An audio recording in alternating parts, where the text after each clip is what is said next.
in Antarctica that, in all honesty, is still amazing today. Well, let's take a look at those. Let's start off with some of them, some of the theories that's out there. Now, here's a map of Antarctica, the west and the east.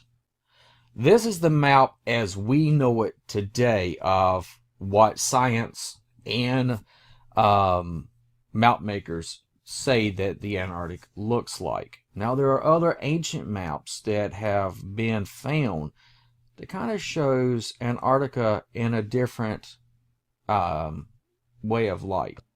Now, here's a very interesting map. Now, this is the Piri-Reis map of Antarctica. Now, this map is for map charting, and it's showing that there was no ice covering the Antarctic at one time in history.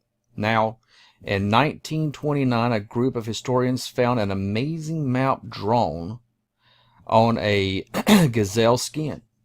The researchers showed that it was a genuine document drawn in 1513 by Piri-Reis, a famous admiral of the Turkish fleet in the 16th century.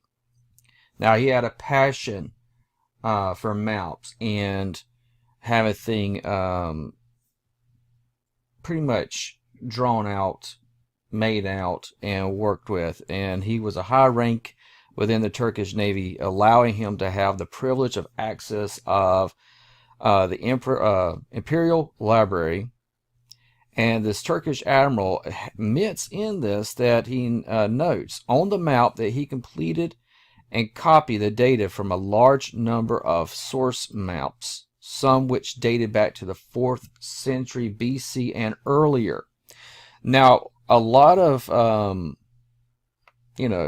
theories are out there about this map and how it came to be and what ties it had. And with this, if he was able to go off of ancient civilizations that show this map, that means at some point in history that we as humans were able to go to the Arctic.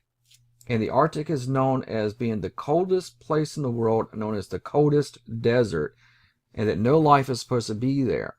And yet, this map indicates that there was life, there were civilizations, and that there was a known way of going into this bottom part, into the top part of Antarctica, which is very interesting indeed. So this is a theory that's been out there. It's not even a theory anymore. It's been proven a fact. But this proves that there is something in our ancient times that's not being told by conventional history. We are told that our ancestors were a dumb, barbaric, caveman mentality where all they knew was hunting and gathering. They didn't know how to build mega structures, but yet evidence proves in history that ancient structures exist. One theory that's out there right now is an ancient structure that has ties to other ancient structures around the world. Let's take a look at that theory. Pyramids in the Antarctic. Now, we are now being able to see that in many places around the world and in the oceans, we're finding these gigantic mega structures. When I was doing research early on, looking into the Antarctic, I actually looked from the mindset of what the ancient aliens theory was. Is that there was a civilization in the past that was so advanced that we view them as gods. Now, I don't want to lose anybody here. I don't believe that aliens are going to come from a distant star and come to the earth, because I'll be getting into that other theory there that has a tie to the Antarctic. But if there are, which it is being said even by scientists today, that there are pyramids in Antarctica, well, that would mean that there had to be a civilization that existed in Antarctica before those areas froze. Now, there's proof that shows that there are water erosion is in the Sphinx in Egypt, And that if that were to happen or take place, it had to be before or at the very end of the last ice age. Something transpired in our world where we see woolly mammoths and other creatures that has food still in their mouth and in their belly, which means that a great freezing took place, and it was so quick, so vast, it froze creatures exactly where they were standing. So, is there a civilization in Antarctica? Some people will say yes. Some people will say there is proof, and a gentleman that spoke about this. This is Admiral Byrd. You can look up on YouTube anywhere, just type his name in and listen. This is an image that you'll see where he actually has a conversation and an interview where he is talking about going to Antarctica. Now, he goes into great details in Antarctica. He talks about the resources that are there, the capability of further achievements for mankind, and he goes on to say that there is something, a landmass past the great ice shelf. Now, when you're looking at this, and you're looking at this man, and he's an admiral, and he's talking, there's things out there that's known as the Admiral Byrd's Diary. But before we go any further, I'm going to bring up and let us read exactly who this man was and how he had the ability to do the things that he was able to do. The Missing Diary of Admiral Byrd. Our Richard E. Byrd was a Freemason, and he made at least 3 polar trips. So we now see that this admiral is a Freemason, which deals with the secret society, secret knowledge, secret text. And the thing is that it's amazing how connected the Freemasons are with our ancient past, and how they are looking and always furthering their knowledge of ancient technology and ancient structures. Now, as you can read here for yourself, these are the different voyages, and the reason why I have this up is I'm not going to read all of it, but I want to have this up so that you can stop this video yourself, read this at your own time, because I have a lot of stuff that I want to cover. But take a look at each little bit of information that he presents here. One thing about Admiral Byrd is that he is also what is composed of the hollow earth theory, believing that there is this massive hole in the Antarctica that you can go into, and great civilizations is supposed to be there. One of the legends for Admiral Byrd is the fact that after World War II, it was believed that the Nazis went to Antarctica. Now, it is believed that the Germans, the Nazis, went to Antarctica. It is believed that that when they went there, they met an ancient civilization. Now, there are more than a few conspiracy theories, truly, that's out there that deals with this subject, and about an alien civilization, and also the number of paranormal activities and strange phenomena that takes place in Antarctica. But one of the most intriguing stories that I've ever had the privilege of covering and looking into is the story of dealing with the Nazis when they went to Antarctica. It has now been proven, it was on the History Channel, that the skull that was believed to be Hitler was actually a female skull. The head wound that was believed that he committed suicide is now looking to be fictitious. The thing that people don't realize is that something took place in World War II that had never happened before, and that the supernatural element was something that the SS used a lot of and at their disposal. And they were looking around the world for the ancient Ubermen, the Superman, and looking for the ultimate super soldier. It is believed that the scientists from Nazis, Germany, made a deal with an ancient civilization. There were something known as the Foo Fighters that would encircle, attack, and almost destroy aircraft that was coming and fighting in World War II, and no one could understand what the Foo Fighters were.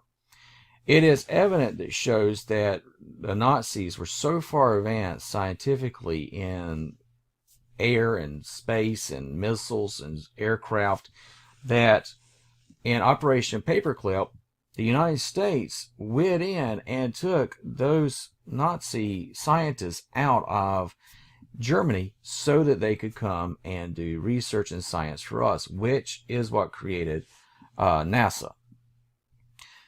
So we see that the operation that we've seen with NASA, and there's a lot of videos out there that you can just look at for yourself and see that there's certain topics and certain things that NASA says they have done that has really been brought into question. But I want to focus on dealing with the Nazis and Admiral Burr. Now, it is believed that the Nazis and their U-boats left Germany and fled to Antarctica. And it is believed that there was a civilization that they had made a pact with, and it is believed that they actually found these ancient Ubermen that they were searching for, which we'll go into a biblical side of this in just a second. But it was believed that Admiral Byrd's first goals were to go to Antarctica to hunt down the Nazis. As you see in this picture here, the Nazis have raised their flag in Antarctica. This is an old practice that's done by many civilizations. Wherever the European countries, set their flag up, whether some some people that live there or not, if they didn't have their flags up there, that was theirs. It's kind of like you place your flag where you want to house your next part of your global empire. Now, Admiral Byrd says that he went down there. It is reported that he went down there. They went to go after the Nazis, and they were literally fled back up into the United States with their tails between their legs, because it's believed that when they got down there, they went up against a advanced civilization, a very strong and powerful civilization that literally destroyed, killed many military, and in doing so, it made America fear of what was coming. Now, the two theories that I'm talking about is that I believe that the Nazis, which never signed a treaty of surrender like Japan did with the United States. Now, they said that they killed Hitler, which he committed suicide, which is now showing that he didn't. But here's a theory that I want to throw out there to you right here. It's something that I'd like for you yourself to research on this while I'm doing so many other things dealing with this topic. But the Nazis had two ways of conquering a nation. One by brute force, going in there, showing their military might, and another was going in there and consuming that culture, which means they integrated into those cultures.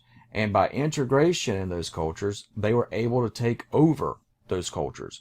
In Poland alone, there are many statues that are up there that the Nazis established that dealt with these different deities and ancient gods that they still have up there, because to them it looks good, but it shows this integration of the supernatural, the integration of this power that the Nazis had in consuming a culture. And it is believed that in Operation Paperclip, we thought we were bringing the Nazis over here to help us further our agenda in science and into rockets. But in all honesty, it is believed that they were able to integrate themselves into our civilization. And the way America is today is what the Fourth Reich was supposed to be. Think about that for a second.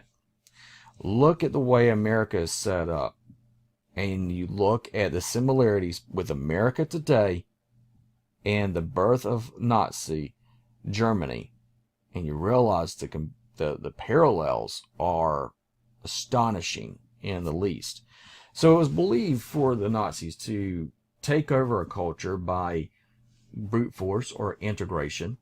And if that's the case, is there an agenda of hiding truth from the American people and around the world? And I believe there is, and it deals with Antarctica. Now, to deal with the theory and the topics about Antarctica, I have to go into the flat earth theory. Now, I know a lot of people are going to be look at this part of the video and go, oh gosh, another flat earth theory. But here's the thing. If there is an ancient civilization that lives in Antarctica, if there is a ties to the Nazis with this, is there an agenda to deceive the whole world? The thing is, guys, as a Christian, we are told that we do not just deal with flesh and blood, but principalities and of evil spirits. And there are evidence in Scripture that backs the notion of a flat earth. This right here is a creation of a map square of a stationed earth. And this is how it was believed and how it says it's depicted in the Scriptures. I'm going to show you just a couple of those Scriptures that are talked about. Trust me, I understand the controversy dealing with the flat earth theory, but if you look at the Scriptures and you see how Yahweh depicts his creation, and I have some of them here for you, and his hands were steady until the good going down of the sun. That's Exodus 17:12. Then it goes on and says, and the sun stood still, and the moon stayed. Joshua chapter 10, verses 12 and 13. It goes on to Corinthians. It says, the world also shall be stable, that it cannot be moved. Chronicles 16:30. Then, if you go, it says, to him that stretches out the earth and made great lights, not worlds, but great lights, comes out of Psalms 136:6-7.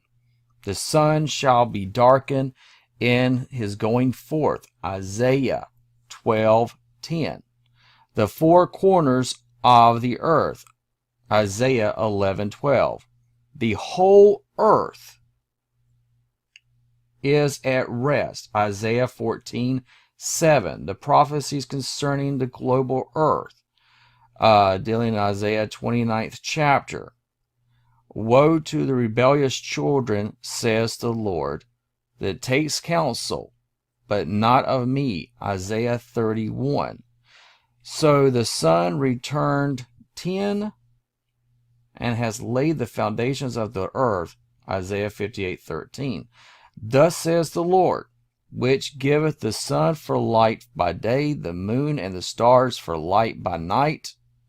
This deals with not dealing with worlds. This is in Jeremiah 31, 35-36. And then in Acts, it says that he will turn the sun and the moon. The sun will be turned into darkness and the moon into blood. Acts 2:20. Now, I'm not doing this video to make a flat earth debate with anyone. I'm showing how the Antarctic is being viewed through every aspect that we're seeing in conspiracy theories and in the scientific community.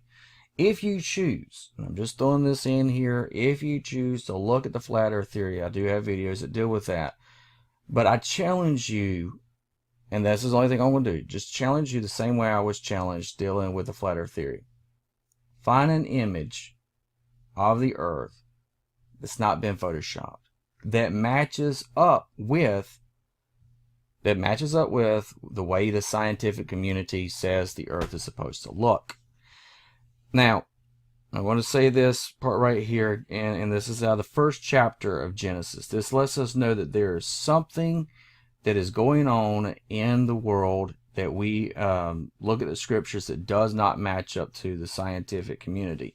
See, the whole thing about science, what a lot of people don't realize, is that science in its own way has become its own religion. And people will fight for it more so than you see in today people fighting for religion, believing in God, Yahweh. But the thing is that we have so blindly accepted what scientists and science tells us that we don't even realize in doing so, if we claim to be a Christian, a lot of times that science makes us reject what the scriptures tells us. And we are not to be transformed by the world, but we are to transform the world. Now, God Yahweh in Genesis chapter 1 comes out and says, "And God Elohim said, Let there be a firmament in the midst of the waters, and let it divide the waters from the waters. God made the firmament and divided the waters which were under the firmament from the waters which were above the firmament. And it was so. And God called the firmament heaven, and the evening and the morning were the second day." So God Yahweh created the firmament, and that's how this map here is depicted, from the waters above, from the waters below. Now, a lot of people are going, oh, if the earth is flat, then why won't we fall off the edge of the earth? Well, if there is a firmament that's protecting us from being able to go outside into the above waters, and does that mean we've never been to outer space, and that the stars in the heaven, if we're spinning like they say, how are the stars in their position to stay that way and us be able to look up and see it? It's something I just want you to look into the scriptures and what the ancient text. We are finding out that the earth is not the way we've been told. There is a great and ancient knowledge that has been around, and I believe that it's now coming forth. There's a book that has a lot of controversy. It's the Book of Enoch. A lot of people want to displace this book. They don't want to have anything to do with the Book of Enoch. But the Book of Enoch, in its chapters, talks about Antarctica. I know, it's crazy, right? But it does. And I'm going to show you the passage in the Book of Enoch. Now, a lot of people don't want to look at the Book of Enoch because they say it's not in the 66 books of the Bible. But to be honest, the King James Bible doesn't have the Apocrypha, but the 1611 edition did. In the Dead Sea Scrolls, the Book of Enoch was one among many. Matter of fact, in the Dead Sea Scrolls, the Book of Enoch, the giants, the Book of the Giants were all there and found. Matter of fact, all the books of the Old Testament were found except for one, and that is Esther. And yet we look at Esther and accept Esther as being a biblical endorsed text that is in our scriptures. But yet in the Dead Sea Scrolls, that is the one book that has not been found. But yet the Book of Enoch has. The early church fathers, in the book of Jude, in the book of Peter, Paul, Peter knew about the Book of Enoch, and they actually spoke about it and the topics that were in it. Now we're going to take a look at that Book of Enoch that deals with Antarctica. So let's move on. Now this book, Book of Enoch, has brought up a lot of controversy in the Christian community. Some people sit there and say it shouldn't be paid attention to at all. Other people will sit there and say it's nice to have this extra biblical text. I just want to make sure I clarify that I believe the Bible is the inherent word of Yahweh. The Book of Enoch does open up with a very interesting beginning. It says that this was not for this generation, but for a later generation when these events would again take place. Jesus Christ refers to the last days as in the days of Noah. And when you look at the days of Noah, which I'm going to read, you realize that, yes, their sin was running amok in the world, but sin happened in the Garden of Eden, and it wasn't there that Yahweh decided to destroy sin. There was something that took place that corrupted his creation. Now, a lot of people don't realize this, but in Genesis, Enoch is actually mentioned. And it's a very interesting passage about Enoch that comes out of the 5th book of Genesis, chapter 18. It says, "And Jared lived 162 years, and he begot Enoch." Now we've heard of as in the days of Jared. What took place in the days of Jared? But let's take a look. It says, "And Jared lived and begot Enoch 800 years, and begot sons and daughters." Now, it's very interesting. Jared's mentioned and Enoch is mentioned. And it goes on and it says, "And all the days of Jared were 962 years, and he died. Enoch lived 65 years and begot Methuselah. Enoch walked with God Elohim after he begot Methuselah 300 and begot sons and daughters. And all the days of Enoch," which I find this very interesting and something that will make your head go, really? But this is what it says about him. It says, "Enoch walked with God after he begot Methuselah for 300 years. He begot sons and daughters." All the days complete that Enoch was here on the earth, all the days were 365 years. I find that interesting because 365, isn't that how many days we have in a year? "And Enoch walked with God Elohim, and he was not, for God Elohim took him." So we see right here that there's something special about Enoch. So much that he walked with the Creator, walked with Yahweh. And as he walked with him, when it became 365 days of his life, 365 years of his life, just like that, he was taken up into heaven to be with the Creator. So Enoch has never died.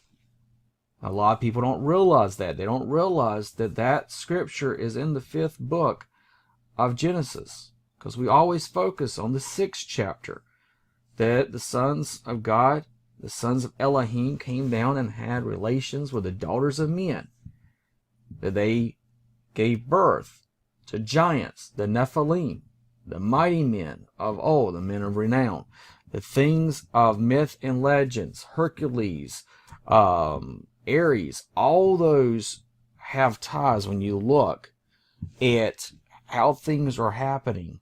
That before the flood is when it was believed that the gods walked among man.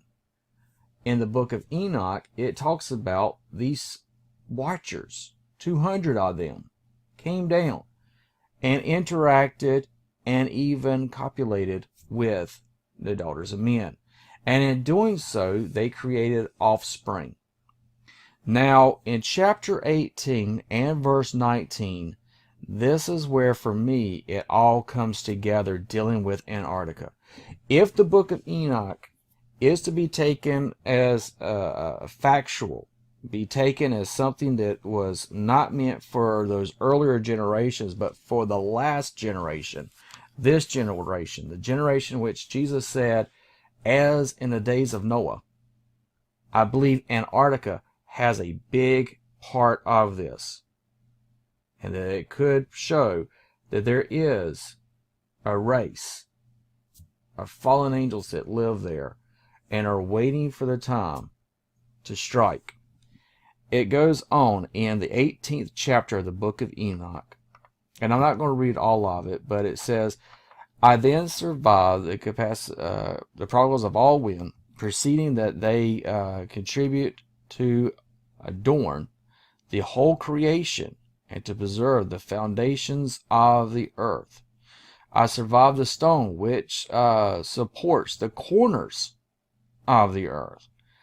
I also beheld the four winds which bear up the earth, and the firmament of the heavens." So he is describing being at the edge of the world, being right there, seeing the firmament and seeing the edges of our planet that we're living on. And he talks about this wind in the sky, and arise in the midst of heaven and the earth, and the constructing the pillars of heaven. He also saw the winds which turned the sky and caused the orb of the sun and all the stars to set over the earth. I saw the winds which support the clouds. So he's saying where he is, he's able to see the orb of the sun. And he's able to see the stars and how they set. That there is, in my eyes, looking at it, is as if it is depicting a great machine that is moving, and he's able to observe this.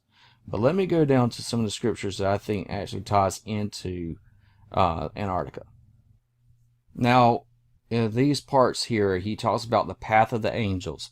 He talks about all these glorious stones and parts of God's throne.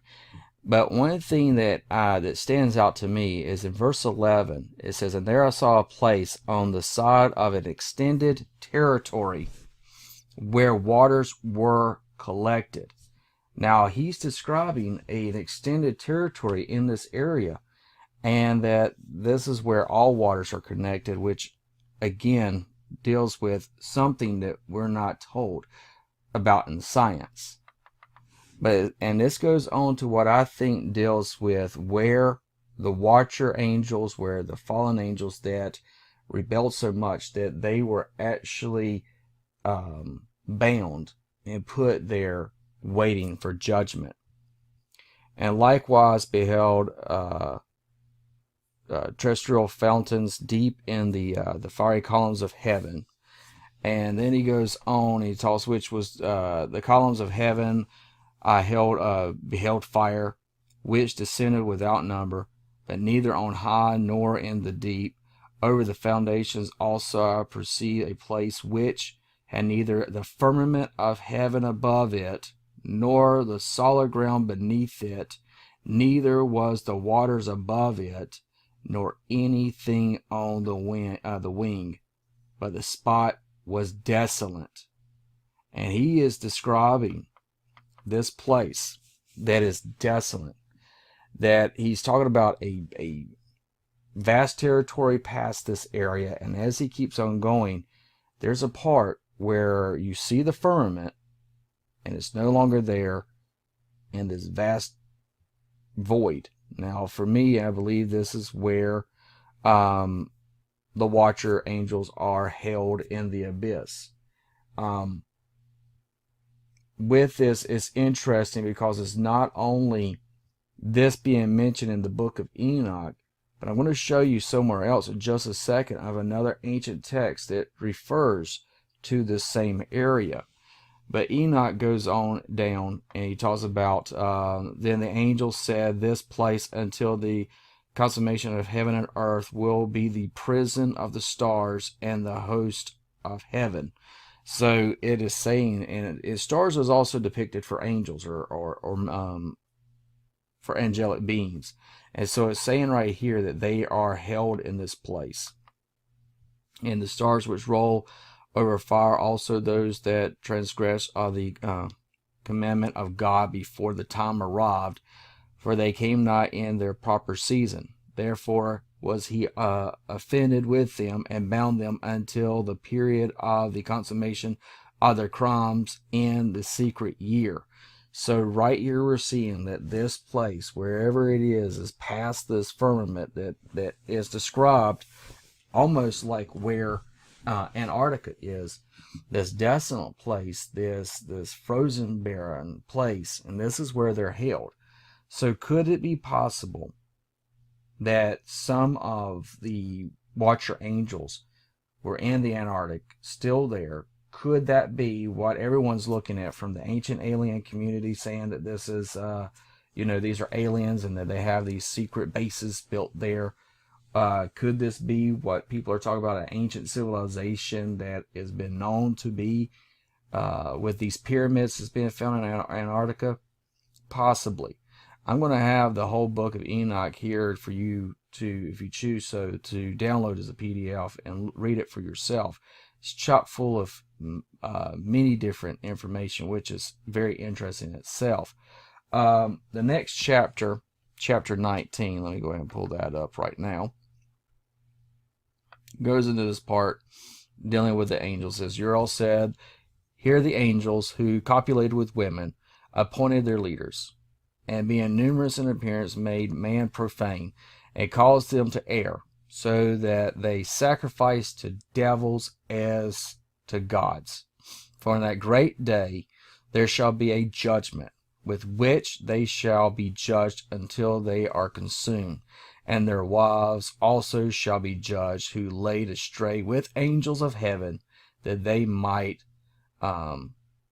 salute them. And Enoch, I alone, saw the likeness of the end of all things, nor did any human being see it as I saw it. So he's saying that he saw the end, the edge, that no man has laid eyes on, not the way he did. And I find that interesting, because does this mean that there is this connection dealing with what's talked about in the scriptures, this great war that's been taking place between the Creator Yahweh and his other creation, which are known as the Watchers and the angels? Could this be what's taking place with Lucifer, and why our society explains away all scientific knowledge that deals with things that they say, well, this is how it is on these planets, but yet they have no way of truly knowing that, because they've not physically been there? Are we seeing that, people that deal with the flat earth theory may be onto something, saying, what we're being told by the scientists that people so blindly believe? Are we seeing that that we're being lied to? Is there a reason why the book of Enoch's been found out? Something my wife has said to me earlier. She said, with the book of Enoch being found in the Dead Sea Scrolls, along with all the other Old Testament books except for Esther, is this showing that all knowledge has been brought forth? That the thing that Daniel talks about, Daniel, lock up these teachings, these sayings for a later generation. This isn't for you to understand, but for a later generation, when all knowledge will be brought forth. I believe we possibly are looking at the fact that this all connects, and that if people kind of would get past their bias and say they don't want to deal with the UFOs, but yet the Bible has depictions of things that could be depicted as UFOs, that doesn't mean I'm saying these guys are coming from another universe or another star, that there are alien brothers and sisters. I'm not saying that. I'm saying it's the same deceitful lie that the evil one has been doing all along. And the reason why we don't have this education taught to us in schools today is because they don't want the masses to be awoken or wake up to the truth that there is a creator. That would go against all the Darwin theories. That would go against everything in our paradigm. If all of a sudden it was proven that these ancient texts proved that there's more to this world than we know, and it would point to a creator, think about that, then you could not deny that there was a God. I'm going to show you one last thing to be the end of this. I'll let you see the other ancient texts have talked about the flat earth, and I believe it talks about what Antarctica is too. I'm going to have a link to the Book of Gilgamesh, but here's the thing. The Book of Gilgamesh talks about him going to the edge.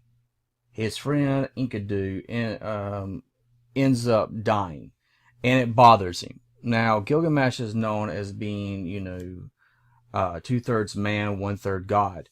I also find that interesting that it talks about being 2/3 man and 1/3 God.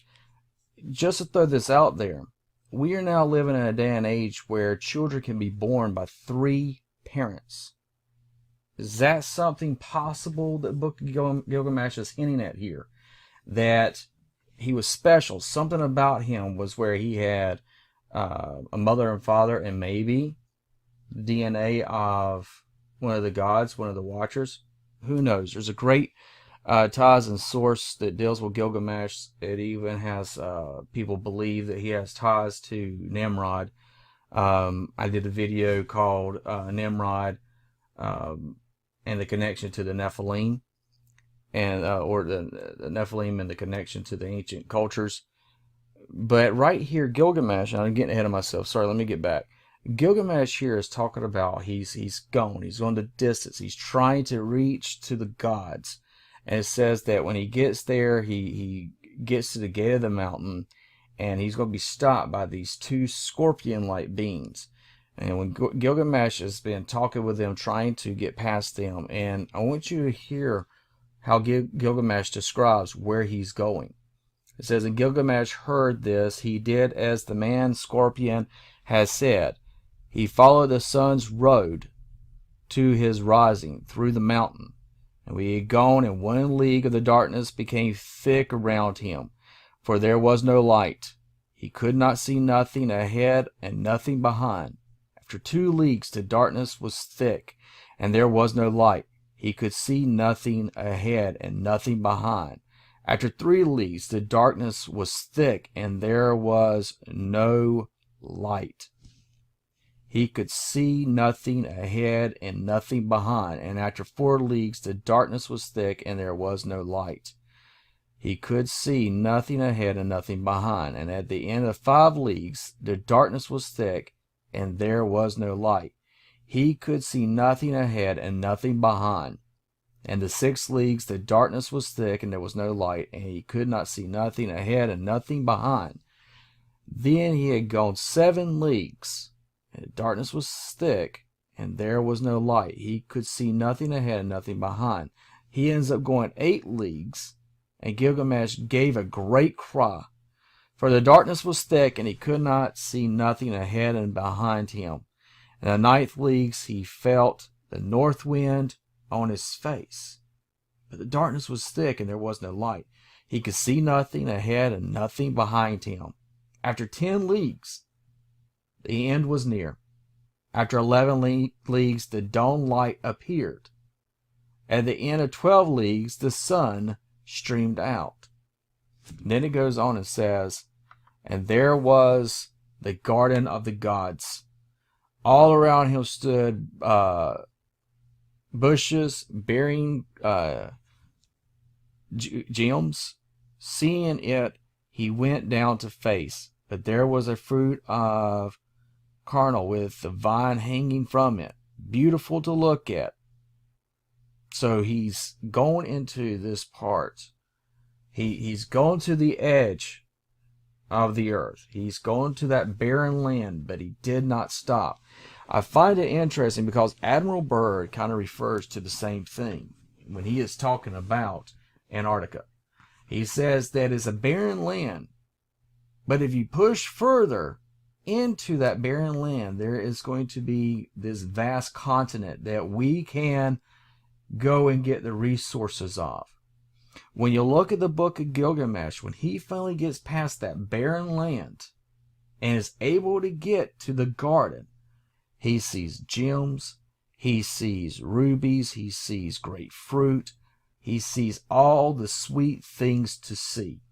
And in doing so, he sees rare stones, pearls, things from the sea. Gilgamesh walks the garden to the edge of the sea of Shimas, saw him, and he saw he was dressed in the skins of animals and ate their flesh. So this person, this deity, sees him and recognizes that this is a man, that he's reached the garden where he should never reach. And Admiral Byrd kind of refers to the same thing. Talks about, there's great resources there, things that will make countries rich, be able to provide for everyone. There's this vast land, this vast continent of great splendor. And it begs the question, did Admiral Byrd see possibly the same thing that Gilgamesh is explaining here? Kind of the same thing in the book of Enoch that he is describing. That there is something past the great barren land. and that this firmament, they're able to push past it and go through the great void. I mean, Enoch talks about it being, where the angels are bound and waiting for the time of judgment, and that it is dark and it's a void. There's no life. And then it talks about here that going past that part, you're seeing a garden. Enoch talks about a garden. Just throwing this out there, I'm not saying that this is the Garden of Eden. I'm just throwing it out there to think about how this Garden of the Gods is described in the book of Gilgamesh. Could this be, because it talks about he's wearing animal skins. And I know that Gilgamesh is Mesopotamian ancient text. But if you look at what the Creator ended up having to do for Adam and Eve when they sinned, they had just fig leaves that they could cover themselves. And it says that the Creator, Yahweh, covered them with skins. And this is a place that they recognize that Gilgamesh is from the land where they're covered with skins in which the animals and they ate. So guys, is there something more to Antarctica? I believe so. I believe you can look at several different ancient texts and see this pattern that people talk about: the edge of the earth, the four corners, the pillars of the earth. You take a look at this barren wasteland that nothing lives on.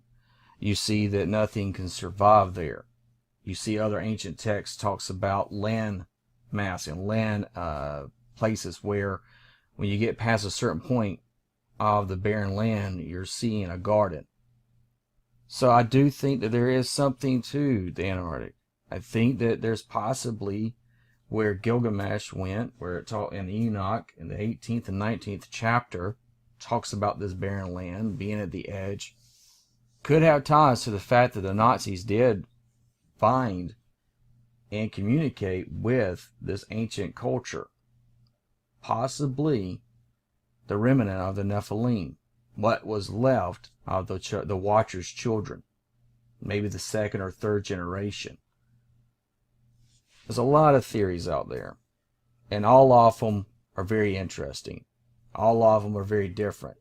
I wanted to do this video so that you would be able to see that even in today's society, Antarctica is a mystery in which no one has solved, a puzzle that seems to can't be answered.